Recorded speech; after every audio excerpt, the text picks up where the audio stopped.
minute trying to set this up. All right, family. This is called Building Character. And I think this is very important for like just recent things that have gone on that I've observed. It's necessary to know what it means to build character. And the reason why I chose this, aside from recent things, but is because recently I've been studying Voodoo.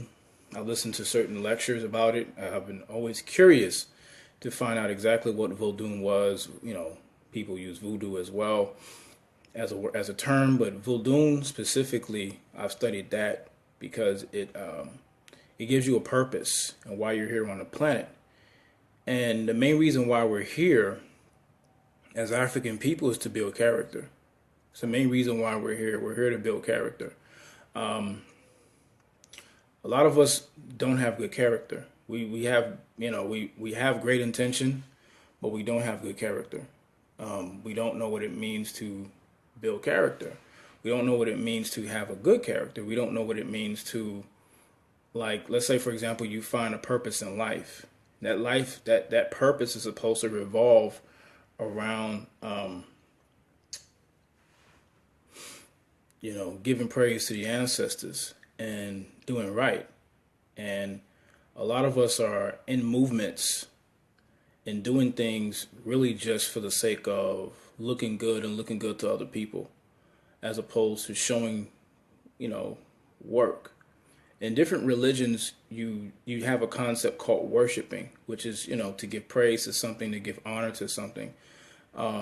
We do it in many different ways, even if it's just having someone or having like pictures up in our house, statues, books, like religious books, whether it be a Bible or a Quran or whatever it is. You give reference to the deity, as opposed to just being the deity yourself. And that's a really deep thing to look at, because people can have a reference to something, whether it be an object, and it's really funny because we never think about the object within and what we're supposed to be trying to fashion. Being in a lodge, the main thing you learn is to build character. What up, Jeff Ware? And you learn that within self, it's time to build self. You come into the situation, someone who needs a lot of work, and you come out of it a changed person, because the main thing you learn is to subdue passions and to improve yourself. When it says improve yourself in masonry, is to improve yourself. It's to improve who you are. Is to become a better person. But a lot of us are just basically just going through life wanting to be seen. Back in 2010, when I had an All Eyes on Egypt bookstore, I shut it down for a lack of support. And also because I just, teaching became a 9-to-5 job. And it was a conviction, but it wasn't a conviction for the right reasons. And that was a problem, because I faced burnout off of something that I knew that I enjoyed doing. And I no longer wanted to do it anymore. I got tired of it. It was just corny to me. I couldn't stand it. And so, in 2011, when I shut the store down, I was done. I didn't want to teach anymore. I thought it was a waste. It's just a waste of energy. Little ways here and there, I would study things. I would just watch people and see, ask them, why do you still do this? Why do you still teach? And it was just funny. It was just like, man, but there was no love for me to do it anymore. Within like a whole year went by of 2011, and then 2012 happened, and I started. I think when I saw Hidden Colors was when I wanted to do it again. I didn't want to do it when I was just in the Wapian anymore. I was like, this is a job. This was like, I didn't want to do it no more. It was like there was no growth in it for me. It was no growth. When you're doing something like that, teaching, it builds character. When you're putting yourself out there, and you realize the main thing you have to learn when you're out there teaching and you're educating your people, you have to understand that you're not by yourself. You might be up there by yourself. You might be up there on your soapbox by yourself, but you're not by yourself. That's one of the greatest things you can learn, is that there's people behind you. There's like generations behind you. There's influence behind you. There's so many people. People who have taught you things, people who didn't give up on you. There's people, all types of things behind, all types of people. And just your experiences are all behind you. So it's just sad to see people not see this for what it is. And it kind of discourages me a lot of times, because it's, as I said before, this is becoming, it's like the sister Latoya Hamer said, this is a microwave industry now. This generation, this is no longer a Dr. York, John Henry Clark, or Amos Wilson, Dr. Welsing. The era is over. People just want to be seen. And Shahrazad Ali, I'm naming them. Jewel Pookrum, I'm naming them. People that to this day I still look at. Marimba Ani, I sometimes forget her, but she's a great influence on what I do too, because the main thing is I look at how the longevity of certain people that have been doing this for a long time, and they know the purpose. And that's the reason why I titled it Building Character, because, looking at, what happened with the debate that was supposed to happen today, it's kind of sad, because the people look at these things, the old generation come too, and they want to be educated in some form, and they want the younger generation to catch on to this however they can get it. I don't know Seti personally, I don't know Young Pharaoh personally, but based on what I've seen in character, they don't get it. And it's sad that it gets to that point. And this is not just to bash them. This is almost, it's wrong on both sides. Even on the side of the situation, something could have been a resolution to the situation, because people invested money and they wanted to see something. They wanted to be educated. And I guess I got to a point of complaining. I was like, why can't we just go back to lecturing? Why can't we? It's like we're basically teaching the people that in order for me to educate you, I have to entertain you. I have to give you a gimmick. And that to me is questioning the intelligence of the people. Why do I have to, why do I have to show you something? Why I have to be an entertainer just to teach you? I don't care about that. I care about what you present to me. And there's a sister that said something very recently that kind of stuck with me for about at least a week now. She was saying that, why should I pay $30 to see this when you're not bringing anything new? The job of us is to bring something new to the people. If it's either something that's been hidden for a long time but I know it's not being talked about, which is what I do, or something new. A lot of us are just doing this because we don't have anything else better to do, or this is a way to make money. And a lot of it's like a pimp. Pimps are money motivated. They're out there to make money. However they can get it, they're going to get it. Drug dealers are money motivated. Prostitutes are money motivated. They're motivated by money because they have no other way of getting it. So they do whatever they can to get it, even if they have to hurt the people around them. And that's what's going on right now, is that the people now are losing out. Peace, Alistair. And I hate to see that. I hate to see that. The people are losing out on education. I'm reading what Alistair said. Everything is built on capitalism. People built on greed and materialism. Yeah. It's crazy because in the Wapian Nation, I taught for free. I never asked for any money. It's not something that you did. You just taught because you were a servant to the people. It's become like musicians on tour. Yeah. Teachers on tour.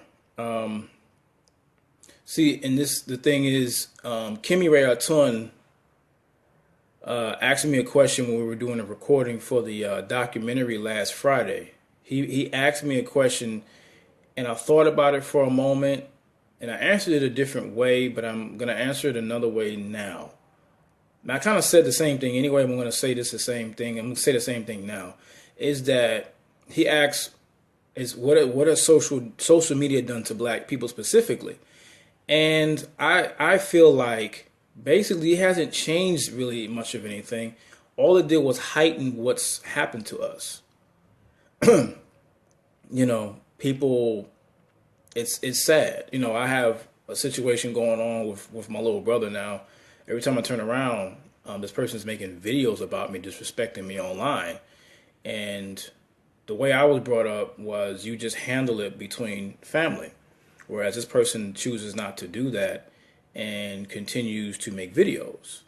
And I've even got threats by the same person and by people who support him. And that's sad that this person couldn't just come to me, and that's called character. When a person really exudes a certain amount of character, they're gonna conduct themselves a certain way. They're not gonna find ways to, badmouth you online and this and that. I'm not for that. So a person can continue saying what they say, but you're judged by character, by other people. People expect a certain, standard from you. And when your character is not at that point, I don't yell and scream at people. Sometimes I might get angry because I expect more from you. But when you disappoint me, because I would rather be mad than disappointed. Because when a person disappointed in you, it's like, wow, like they don't see you the same anymore. I don't see you the same anymore. This is not direct to anybody, but just in a general statement. It's better to have a person mad than to have a person disappointed in you. Because if they're disappointed in you, then it's like the perception is not the same. It's the worst feeling in the world. At that point, you have to accept the fact that you have major character flaws that you have to deal with. And your purpose, if your purpose is to teach, and you have to ask yourself, why am I doing this? What is the purpose of me doing this? What is the purpose of me teaching? You understand? What could I do to continue to educate if I don't have a pulpit no more? What if I don't have a pulpit? What if I can't get on the world stage and yell and scream and exercise and masturbate based on ego? What if I can't get on my soapbox? What if the only thing I can do is be on social media and type? Will that be my only avenue of teaching? Because that really shows how much you really care about the people. Is it don't matter what capacity you're in, you're going to do whatever you can to teach the people. It doesn't matter. Whatever is taken away from you, you're going to find a way to manifest whatever your purpose is. And that's still going back in the circle. Sankofa is you can't move forward until you go back to look back at the mistakes that has been done to us and what we've done to ourselves. And this is an individual statement. You have to look within yourself to really find out exactly where did I go wrong. People, for the most part, don't understand character is also judged by your surroundings. Who you surround yourself with, who your husband and your wife is with. That's the first foundation, is who you chose to be around. Who did you choose to be around? Who did you choose to surround yourself with? Who is your husband? Who is your wife? Who is your family? Who are your associates? And me, I look at these things. Whoever you chose is you. That is a manifestation of you. And so you have to choose that wisely, because if you make mistakes and you've made mistakes and you become oblivious to it, you understand what I'm saying? You become oblivious to the situation and nobody is telling you did wrong. You're going to end up hurting yourself in the long run, because you surrounded yourself with people who only know one way to deal with you, and that's to co-sign everything that you do. And so because of that, you end up hurting yourself, because these are the people you chose to be around. That's the definition of character also, is that, did I surround myself with people who would check me if I do wrong? If I didn't do that, then I'm going to lose, because at the end of the day, my downfall will be harder, because I am surrounding myself with those who will only allow me to exercise my ego.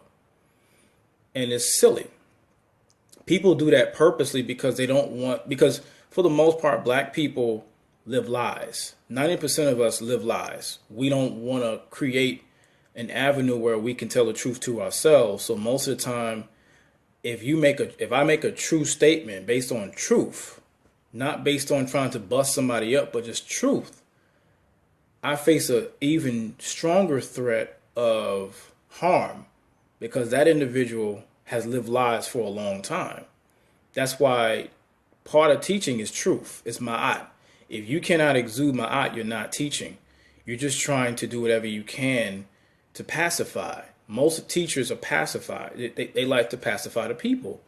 They don't tell the truth. They don't tell the truth about what's going on with black people and about life and about what we're going through and where we're headed to. We don't want to tell the truth because then the people may not really need you anymore. You brought the message and now it's time to sit down and decide what the people would do with the message that you presented. That's what it's about. But people want to be, they want to always be out there. What do you do when you're not being seen by people? That is really the biggest judge. That's what builds you. What do you do when you're by yourself? Do you study? Do you continue to study? Do you continue to exercise? Do you continue to fast? Do you cleanse yourself of certain things that are addictive to you? Because you can't be a warrior scholar and you have addictions. Can't do that. Even if you're addicted to studying, any addiction will become a hindrance to your personal growth. It doesn't work like that. And we basically fool ourselves to thinking I can still do this, I can still do that, and you really are fooling yourself, but you're also fooling the people, because that's horrible character. The way you build great character is by self-accountability. You have to hold yourself accountable when no one else is holding anyone accountable. And when you put yourself up there to teach, you are holding yourself accountable to yourself and to your ancestors. That's it. You can sit up and make it bigger than really what it is, but it's about self-realization and self-accountability. If I do not hold myself accountable, it will show in the walk I am taking in life, because I am refusing to hold myself accountable, because I've only surrounded myself with those who will not hold me accountable for anything. So we continue to pump lies into the world because we don't want people to burst our bubble of bullshit.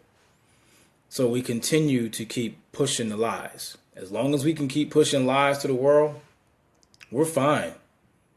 And that's the sick, sad world that we live in as black people, is that since slavery we've been lied to. Remember, the first wave of slaves was trying to fight the hell back. They wanted to keep their African spirituality. They wanted to be African.